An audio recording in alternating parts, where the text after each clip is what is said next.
बात की थी वो इसलिए की थी कि आपको रिसोर्स देखने में शर्म महसूस नहीं होनी चाहिए कि आप इंग्लिश की देख रहे हैं, नहीं भाई हम तो हिंदी के हैं, हिंदी की देखेंगे। हिंदी में तो शायद विजन पे ज्यादा कॉपी भी अपलोड नहीं है।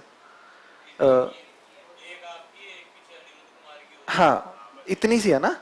तो फिर अब हम दो का ही पर्सपेक्टिव पता चला। और नॉर्मल सी बात है, जिसकी फर्स्ट रैंक होगी उसने मेरे से अच्छा लिखा होगा, जेन्युइन सी बात है ना ये तो उसकी कॉपी देखने में ना शर्म मत किया करो, खोल के देख लिया करो। जैसे पेपर 3 के लिए जो 3rd रैंक जिनकी आई थी, उनकी पेपर 4 के लिए उनके काफी अच्छे लिखे हुए हैं, ठीक है। उसके अलावा सौम्या शर्मा मैम थी, उनके बहुत अच्छे आंसर है। उनके आंसर देखो कि कैसे वो लिखते हैं आंसर, फ्लो चार्ट कैसे बनाते हैं। कई बार क्या होता है कि अपने पास टाइम कम होता है, वर्ड्स भी कम होते हैं, नॉलेज भी कम होता है, फ्लो चार्ट बना के अपन कॉपी भर देते हैं ना, तो एग्जामिनर को ये लगता है कि हाँ यार कॉपी तो भरी है कम से कम, तो वो नंबर दे देता है, ऐसा होता है। तो रिसोर्स देखने में शर्म मत किया करो। और सबसे बड़ी बात है कि इंफीरियोरिटी कॉम्प्लेक्स, ये मैंने बहुत लोगों के मन में सोचा है। इवन जो सिलेक्टेड है ना हिंदी मीडियम से, वो भी निशांत सर बता रहे थे कि वहां पे लबास ना जाने के बाद में वो इंग्लिश बोलने लग जाते हैं। उनको ये लगता है कि हिंदी तो क्या, हिंदी लैंग्वेज, हिंदी कर दी तूने, तो ऐसे मुहावरे बोलते हैं ना।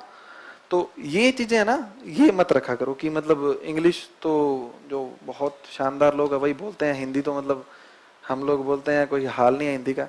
हिंदी बहुत रिच लैंग्वेज है, हिंदी में अपन बहुत कुछ अच्छा कर सकते हैं।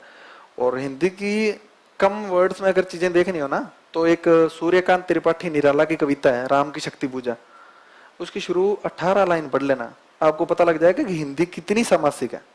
जो लोग बोलते हैं कि इंग्लिश में कम वर्ड्स में अपन लिख सकते हैं बात, दिक्कत ये है कि जो अपने इंफीरियोरिटी कॉम्प्लेक्स है ना वो एग्जामिनर के भी है।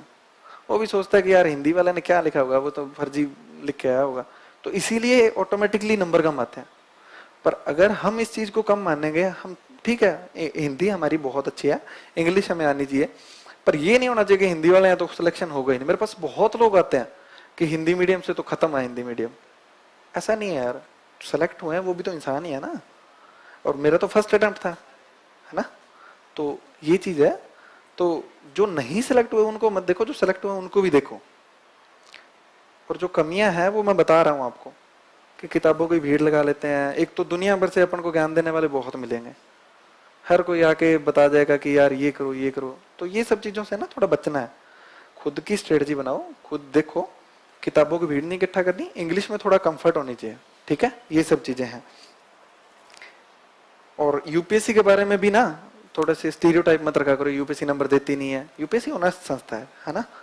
तो आज तक 3rd रैंकर भी हिंदी मीडियम से है, तो ऐसी बात नहीं है, अभी 1st रैंकर भी आएगा, ऐसी बात नहीं है।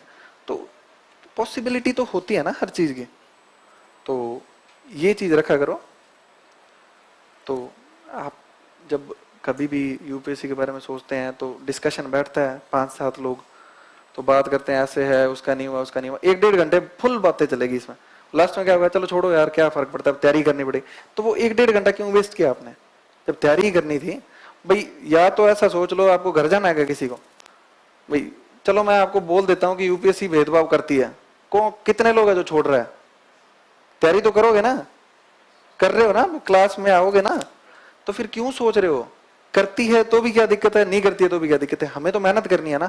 और सिलेक्ट हो रहे हैं ना लोग, या तो ऐसा हो कि एक भी बंदा नहीं हो सिलेक्ट तो फिर अपन बात करें, एक भी हो रहा है तो अपने लिए चांस है। इतनी पॉजिटिविटी तो रखो यार। तो ये 4-5 चीजें हैं आपको करनी है, करनी ही है, करनी ही पड़ेगी, क्योंकि सेलेक्ट होना है तो इतना तो झेलना ही पड़ेगा।